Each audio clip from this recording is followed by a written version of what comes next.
Yo mga idol, kamusta? Sports Talk PH nga pala. Ang buwelta ni Casimero, pag-usapan natin yan mga idol. Ngunit bago ang lahat ay huwag kakalimutang mag-subscribe at i-click ang notification bell button for more sports talk. So bagamat nga po nagdidiwang tayo ng bagong taon, ay hindi pa din nakapagpigil ang angas ng Pinas former 3 Division World Champion General Casimero na bumanat at sumagot sa birada sa kanya ng former Unified IBF and WBA Super Bantamweight World Champion Marlon Tapales. Para po sa mga hindi nakakaalam ay matapos bumanat ni Casimero na parang hindi daw sinubukan ni Tapales manalo sa naging laban nito kontra kay undisputed Super Bantamweight World Champion na Oya Inoue, ay bumanat din si Tapales at sinabing sino daw ba si Casimero kasi hindi niya umano ito kilala. At dahil dyan ay nag-post naman si Casimero sa kanyang official Facebook page na Cuadro Alas It's My Boy na patay, huyo na ako. Bukod dyan ay nagkomento din mismo si Casimero gamit ang kanyang personal Facebook account na nagka-amnesia na daw si Tapales nang dahil sa mga suntok na natanggap nito galing kay Inoue. Dahilan kung bakit hindi na daw siya nito nakilala.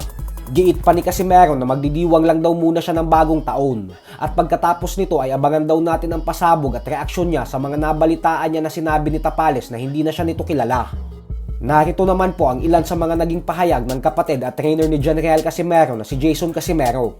Alam naman ng mga tao kung sino talaga makakatalo kay Inoue. Kasi si Tapales, pag sumuntok, nagkakabir-kabir lang. Pag sinuntok mo, Tata kasi hindi yan nagpapasuntok. Nililagay niya talaga. Iniilagan talaga yung mga suntok. Kaya yung move kasi, yung ano ni Tapales ba, kumbaga yung galaw ni Tapales, akmang-akma kay Naoya Inoue. Kasi pwede siyang, ganito kasi yun guys. Alam mo, pag yung boxer, ikaw yung boxer, tapos yung kalaban mo, parang sinasalo-salo niya lang yung suntok. Ibig sabihin yan, pwede kang gumawa ng combination kasi nakatama ka. Pag hindi ka kasi nakatama, hindi mo magawa yung combination na pinapraktisan mo.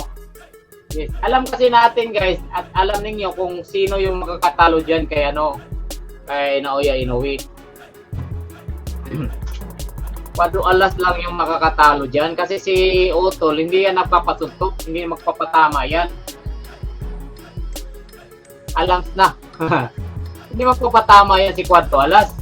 Mamaya, hintayin ninyo kung ano yung sabi ni Otol, puntahan ko sa bundok mamaya. Kasi kailangan may may masasabi siya. Pupunta ako sa bundok mamaya. Ayan. Samantala, matapos pong matalo ni Tapales kontra kay Inoue, ay bumagsak po ito sa pang-5 pwesto sa WBA Super Bantamweight World Rankings. Magandang balita pa din po ito dahil isang panalo lang ang kailangan ni Tapales at malaki na ulit ang posibilidad na muli ulit siyang mapalaban sa isang world title fight.